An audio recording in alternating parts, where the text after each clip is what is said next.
فتحصلت على معيد في جامعة الأول المختار، ودراسة الماجستير في الأردن. أثناء دراستي جاء قرار في تلك الفترة في عام 94 تقريبا، والجميع يعرف كل الكلام اللي فيه. المستندات موجودة عندي وشهود طبعا مش تكون واضحة، يعني أي كلام نقول لكم غالبا حنربط بأسماء وبشهود. ففوجئت بأن اسمي من ضمن الأسماء الموقوفة المنح بتاعهم، وأن جماعة الهجرة الثورية الوحيدين اللي يتلقوا المنح. وأكملت باقي دراستي على حسابي. على أثناء فترة دراستي بين الثانوية والجامعة وغيرها لم ألتحق في حياتي بمعسكر من المعسكرات العقائدية، لا 7 أبريل ولا من أجل الداعي ولا شباب طوري اللي كانوا معي ويعرفوا جيدا، ولم ألتحق حتى بمعسكرات التدريب العسكري. ولم أكن معارض، مش ما أحكمش إني لا والله شخصية معارضة وكذا، ولكن غير مقتنع، واللي تفوتك أحسن من اللي تصيبك. إلى أن أكملت الدكتوراه، وكانت رسالتي الدكتوراه بعنوان التغيير التنظيمي للجامعات الليبية، وهي موجودة معي الآن في السيارة اللي تدخلوا عليها. ومن بين النقاط اللي كنت نكتب فيها الدكتور المشرف علي بالرسالة قال لي يا ابني ده انت حاضر في داهية، غير الأسلوب.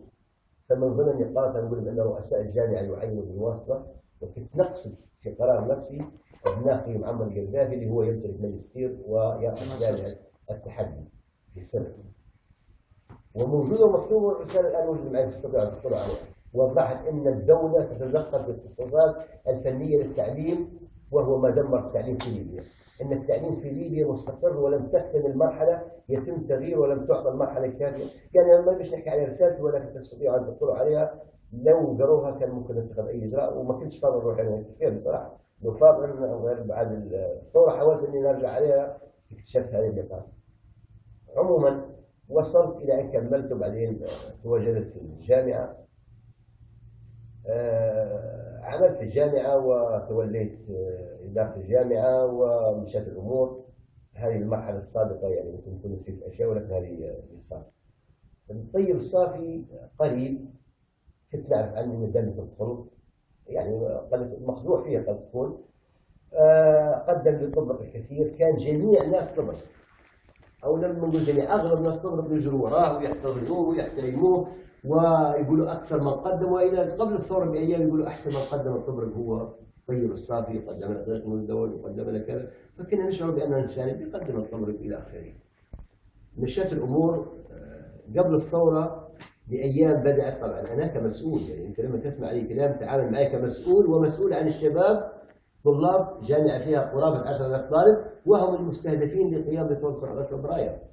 أنا ما كانش عندي أي اتصالات بالشباب بهذا الجانب، إنه والله بندير ولا كذا، لم أكن طرف فيها إطلاقا. لكن كلموني عدة جهات أمنية في الطبرق من الاستخبارات كذا وكذا، وقالوا لي خذ بالك يجب أن تضع مع كذا، والجامعة لو فيها خلل وكذا وراقب وكذا. حتى أني في يوم من الأيام في كلية الطب ألغيت الأمن الداخلي، كان موجود له مقرات في جميع الأماكن.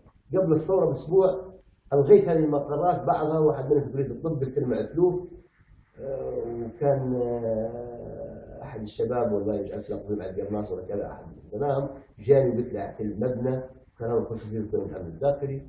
فوجئت بأن الأمن الداخلي مشهور، ضابط الأمن الداخلي موجود في الجامعة إلى جامعة عمر المختار، وجاب رسالة بأنك يجب أن لا تقتل مباني الأمن الداخلي. يعني ما كانش نقصد بها أن الفكرة، لكن أنت غير مقتنع بأن الأمن الداخلي والضغوط والسياسة الفاضية، أنت عندك مكتب عليها. أنا كان أول طريقة. قبل الثورة بأيام أيضا فوجئنا بأن جاء طيب الصافي إلى الطبرق ودعانا في الكلية، وحضروا جميع عمداء الكليات، 10 كليات حضروا عمدائها وبوجودي، وقال احنا عندنا مواقف كذا، واحنا اللي بنقدموا الطبرق، وش تصورتم اللي بنديروا جامعة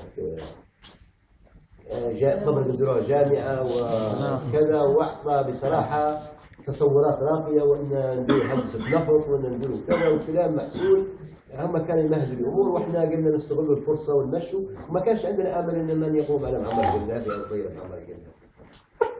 فتواصلنا معاه، وبعدين اثناء هو يحكي معنا قال معلش يا اخواننا انا جت المكالمه الان، مطلوب انكم يوم بعد كذا، مطلوب انكم تديروا مقابله مع معمر قائد الثوره وتحكوا له بجميع قضايا طبرق. وقلنا له ايش نحكوا؟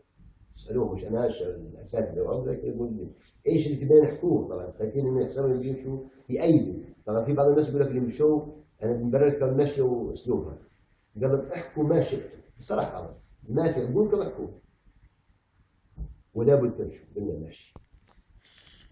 كلمته او كلمني في يوم من الايام وقال لي اكد على الجماعه وكذا، قلت له انا عندي ظرف ممكن نبقى، قال لي لا انت لابد ان تمشي وان تتكلم، مطلوب منك كلمه. انا ما فهمتش قصد مطلوب من الكلمه، هل مشكوك فيه؟ هل هو يدعمني؟ الله اعلم. فسرت لكل الحالتين. مشينا حضرنا لقاء مع معمر وتحدثوا العديد من الشباب، من بينهم احمد حدود ومن بينهم ابو بكر المجاور ومن بينهم وكان كلام جارح عمر من قال عمر قدرت حياته. ما نتذكرش الاسماء اللي قالوا، يعني تكلموا موضوع كلهم. واحد منهم صبر قال احنا طبرق خاربه ملعب الكوره فيها بعد ايام الانجليز ما قلت له ولا بصيره. واحد صبار قال احنا زي الثعالب، واحد يطلع ما يقدرش يجيب شيء الا دجاجه يجي يقعد عليها هو غنى، ما عندناش باش نشرب غنى. واحد قال انت ترشد لوحدين واللي يجيني يقول والله انا حط معمر ما نقدر حط معمر. واحد قال طبرق خارب امنيا وفساد وما فيش كذا وكذا ويا ريت لو تجيها تلقى فيها شعار تجربه وكذا، يعني كان كله كلام جارح لدرجه مخيف. فاشير لي باني انا لازم افعل.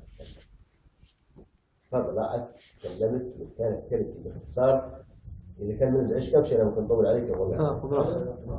كلمتي باختصار وحل يوم ودحت يعني الى حد ما، وقلت له معلش احنا الشباب تحملهم لو هم تكلموا، لان كان كلام صعب والله. مثل ما عندنا فتشونا قريب حتى بلشنا حولوه، فتشونا تفتيش كامل ولا موبايل معك ولا تسير. والكلام لما كم حاضرين الناس ولا كم اسماء بعض الحاضرين. قلت اولا معلش تسمح للشباب لما يتكلموا بنوع من الجرأة كذا لظروف لظروفهم، ومرات يوم الاسلوب بتاعه هيك فحاول انه يحكي. طبعا حتى الناس اللي يتكلموا اشير اليهم، فرضوا عليهم يتكلموا يقول، لان طبعا حميد حدود كان كاتب في النت وابو بكر مجاور كان رافع عالم ولا شنو عند الخدمه العامه، فكانوا يقولوا يتكلموا بشيء يعرفوا من هويتهم. انا لما قالوا يتكلم معاهم بصراحه في اللحظه دي فسرت، قلت ممكن يقولوا ممكن رضوان وراهم او مش عارف انا اللحظه دي، ولكن تكلمت ايضا بنوع من الادب لان سلوكي غالبا حتى العدو انا ما انهيناش ونقول اسلوب مهمه. فلذلك انا موجود جماعه عمر القذافي وموجودين جميع الضباط واحمد القذافي قدام، وكانت الصوره لطيفه يعني.